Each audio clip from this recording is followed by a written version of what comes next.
Hello everyone. In a previous video, we created a portal effect like this. It was quite simple, using just materials and some built-in textures. The result was decent, but it could be better. So in this video, let's add some interior details to turn it into a much cooler portal effect like this one. Alright, let's start making this effect. First, let's review the portal we made earlier.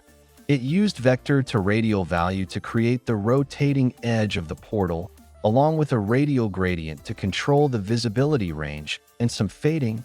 Yes, just those nodes. Now let's duplicate this material, rename it, and add some interior effects to make it look more impressive.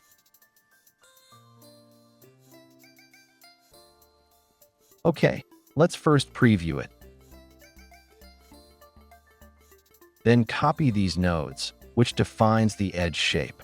Oh, and the blend is needed too. Connect them, multiply by radial gradient. Add 1 minus, then multiply by a float to control intensity. Now we can see the center values are close to 0 and the edge is close to 1, which fits our goal for the interior effect. Bright edges fading to dark toward the center. Multiply by particle color if needed.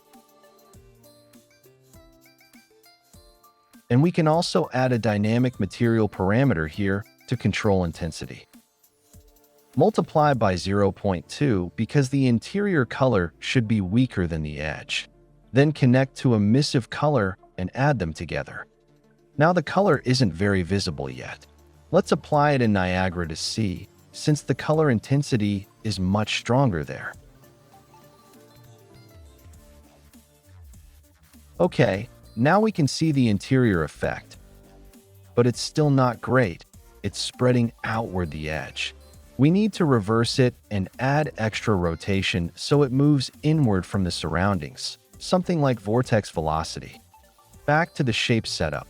First, take the panner's y-axis. Transform it radially to control inward or outward movement. Set it to 0.5 for inward motion. Same here. Velocity can be faster, set to 1 and 0.5. Also enhance the colors, which makes it easier for us to preview. Okay, a plane rotation isn't very interesting. We need some distortion. Normally, we'd use mesh UVs for this effect, like with a disk mesh using plane UVs. Just morph the UVs so plane's X or Y velocity creates a twisted look. Very straightforward.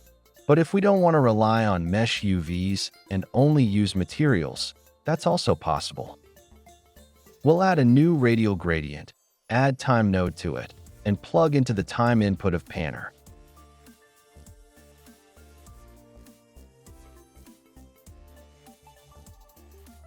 Okay, now we see a similar twisting effect as with mesh UVs. Different starting times affect pixel movement, creating this distortion. We can control the radius and strength of this distortion via floats. Set radius to 0.5 for now. See the twist? If we add another float for density, at 1 it's subtle, but at 2 or 3 the distortion becomes much stronger.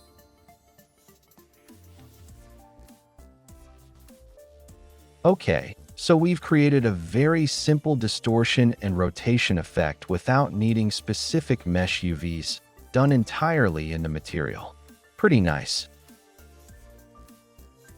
Now copy this distortion setup down here.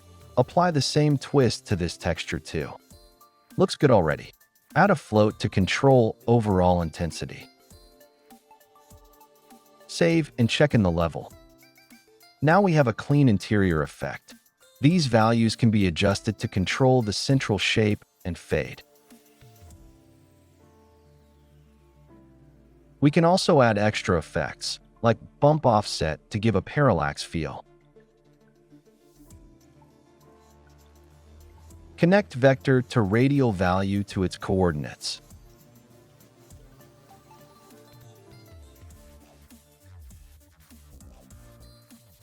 The height controls parallax depth, But we don't want the parallax on a completely flat plane. So we can use radial gradient to fade the parallax toward the edges, better matching the inward and backward suction feel. Connect it, set height to -5 and radial gradient radius to 1. The effect isn't very obvious here because we're using a noise texture. But on other textures, it can be useful. Let's test.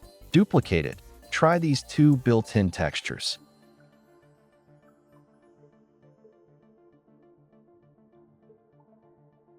Connect them. Let's give this little green man a parallax effect.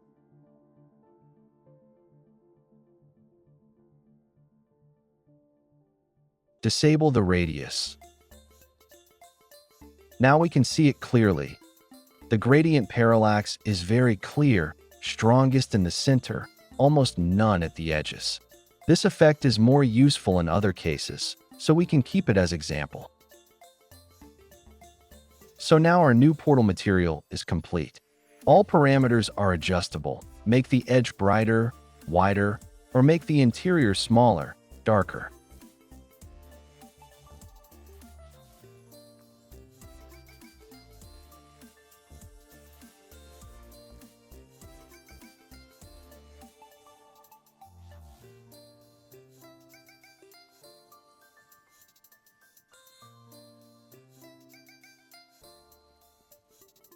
Oh, and the Niagara system we made earlier.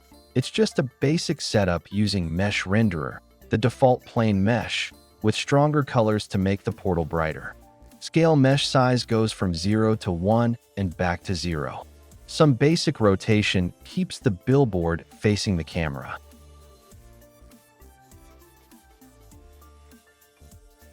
Alright, that's all for this video. Hope you enjoy it. Bye.